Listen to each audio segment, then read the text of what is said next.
Bueno, pues como les contamos, volvemos ya de publicidad. Vamos ahora con el segundo tema del día y el tema se llama Presunta legislatura. Es un libro, este libro, que han escrito dos de nuestros invitados, Juan Mestre y Gabriel Torrens. Presunta legislatura, un libro que se presentó ayer en el Hotel Palace Atenea, un lugar que ahora nos explicarán sus autores. Ahí estamos viendo las imágenes de ayer, un lugar, como decía, porque es tan significativo ese sitio, ahora nos lo cuentan, un acto que contó con la presencia de muchísimas caras conocidas.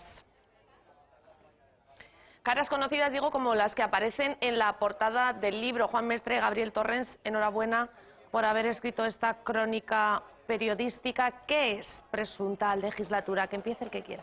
Muchas gracias. Bueno, presunta legislatura es lo que está terminando, son 4 años marcados por una sucesión de hechos que a los periodistas nos han ido teniendo totalmente noqueados durante muchos días. No salíamos de un caso de corrupción y ya entrábamos en otro, y quien dice a los periodistas dice después a la opinión pública, a la que nosotros teníamos que tratar de hacerles llegar las noticias que se sucedían a un ritmo fulgurante, una legislatura muy convulsa y en la que hay muchos presuntos, hay muchos imputados y estamos pendientes de la resolución de la mayoría de casos. Ha habido unos pocos que se han cerrado, hay pocas personas en prisión, pero mucha amenaza de cárcel para centenares de personas.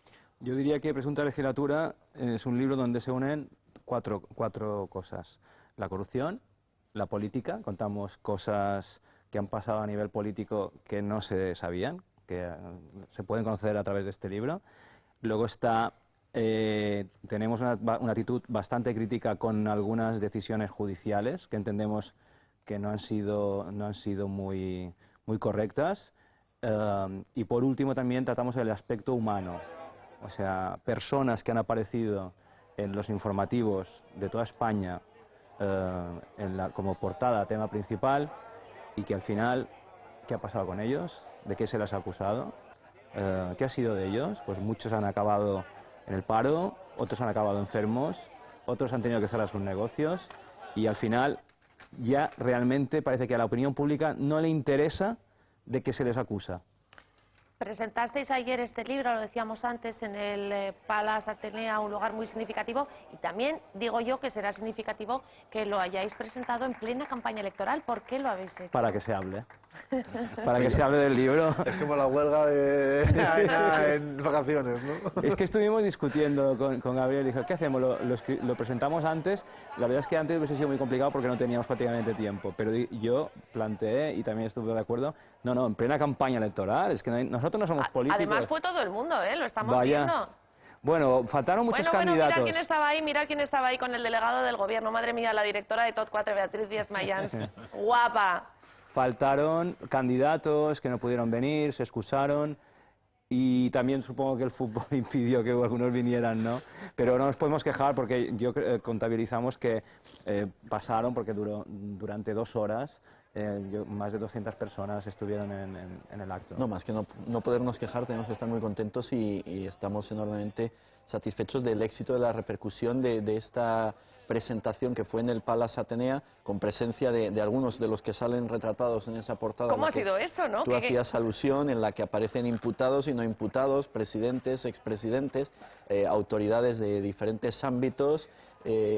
Y la presentación, pues, quisimos que fuera todavía en esta legislatura, ya echando la vista atrás, una vez que ya ha concluido la legislatura, y en el Palace Atenea, porque es ahí donde el Partido Popular tiene que asumir, hace prácticamente 4 años, que habiendo conseguido la mayoría de los votos, se queda sin la mayoría absoluta necesaria para gobernar. Después ya contamos cómo se intentó el pacto, pero se intentó de una forma muy relativa, porque no hubo una opción real de alcanzar un pacto. El Partido Popular, Jaume Matas, en ese momento no tuvo opción de conseguir un acuerdo que se suponía que tenía que ser posible con Unión Mallorquina, porque habían estado anteriormente gobernando en la pasada legislatura en el Consejo Insular. Yo quisiera hacer una pregunta a los dos, porque obviamente estáis una crónica de toda una legislatura en donde salen, como salen en la portada, un montón de fotografías de gente que se suponía que era seria, por lo menos seria y honrada.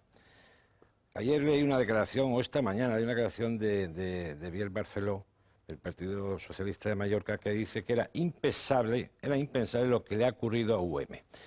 Yo quiero saber si vosotros creéis, porque supongo que en la crónica yo no he tenido la oportunidad de leer el libro, que se sabía o no se sabía que iban a derivar las cosas por este punto o no. Porque también llama la atención, hay una declaración de Francesc Cantí en el ABC que dice: yo he puesto las bases contra la corrupción. Esto es así. Lo que dice Bill Barceló y lo que dice no se sabía, porque yo digo mi opinión, yo veía mucho tomate. Yo creo que se sabían muchas cosas, pero y se saben o se creen saber, pero luego hay cosas que hay que demostrar y que desde luego lo que no imaginaba nadie, no imaginábamos probablemente ninguno de los presentes ni de los que nos esté viendo, es que los hechos se iban a suceder como se han sucedido y en los tiempos que se han sucedido, porque a lo mejor tú hacías alusión a Unión Mallorquina. La legislatura empezó muy tranquila, se habló del pacto precisamente alcanzado de Unión Mallorquina con el resto de formaciones para evitar que el Partido Popular llegara al poder, para que no se investigaran casos de corrupción de esa formación, y durante mucho tiempo, durante gran parte de esta legislatura no se investigaron, y ha sido en el último tramo, en el último año, cuando se ha entrado a por Unión Mallorquina. ¿Y de qué forma? Porque se ha procedido a un registro de una sede de un partido político, lo que no había sucedido nunca en la historia de Lo hubieras dicho en el primer tramo, eso significa que en el momento que se hizo el pacto. En el momento que se hizo el pacto, fíjate tú, hay una cosa muy curiosa. El señor Antic denuncia en la página web del PSOE, 2 días o 3 días antes de las elecciones, que hay que investigar los votos supuestamente comprados por Unión Mallorquina. El día 28 por la mañana ya le importaban, bueno, bledo los votos comprados. Si no hubiese sido por esos votos comprados, el señor Antic no hubiese sido presidente. Es muy importante. O sea, hay 3 presidentes, perdón, gracias a unos votos comprados que al final se ha investigado. La Fiscalía miró para otro lado en el 2007 y luego se tuvo que meter porque las pruebas ya eran muy evidentes. Y luego una precisión. Aquí en las fotos pequeñitas hay muchísima gente honesta, que muchísima gente que no está imputada de nada. Y yo quiero defender, primero, supuestos, son presuntos. Y luego que hay gente muy honesta que se dedica a la política con mucha honestidad y que, en fin, no vamos a pensar que todos son unos corruptos. No, te haré combatir, pero como una pregunta veía que hablabas de casos de corrupción, suponía. No tuve oportunidad de verlo yo. Sí, no, pero hay mucha gente que no está imputada ni en los estados. Esa portada da que hablar porque ayer decíamos, después de la presentación, nos cenamos y decíamos, esa portada es un poco arriesgada porque juntamos a gente condenada, a gente imputada, porque son los protagonistas del libro, que no ha tenido nada que ver con la esta, o sí que ha tenido que ver, pero que bueno, que realmente no es... Porque son los protagonistas del libro porque han tenido que ver con la legislatura. Lo que pasa es que, es decir, no es una portada de imputados, no es una portada de corruptos, porque el libro no solo habla de corrupción, habla de la legislatura. ¿Qué sucede? Que la legislatura ha estado marcada por la corrupción.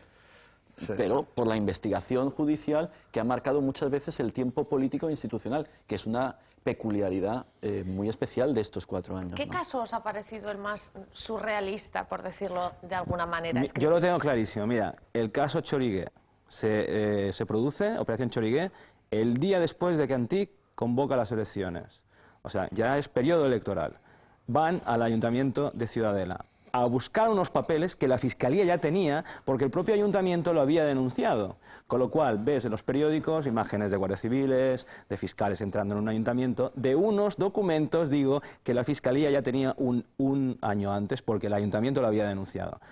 Esto es un claro ejemplo de que lo que se buscaba era esa foto. Es que claro, decían antes Pepe, que si se sabía o no se sabía, mucho antes de que empezara, de que se hubieran las elecciones, estaba el caso Candomenge. El caso Candomenge llevaba 1 año hablándose y hemos visto que después ha tenido su consecuencia legal. Eso se sabía, eso estaba ahí y con ese peligro de que hubiera una posible imputación o que ese caso se resolviera negativamente para UM, y estaba implicada Munar y estaba implicado Nadal.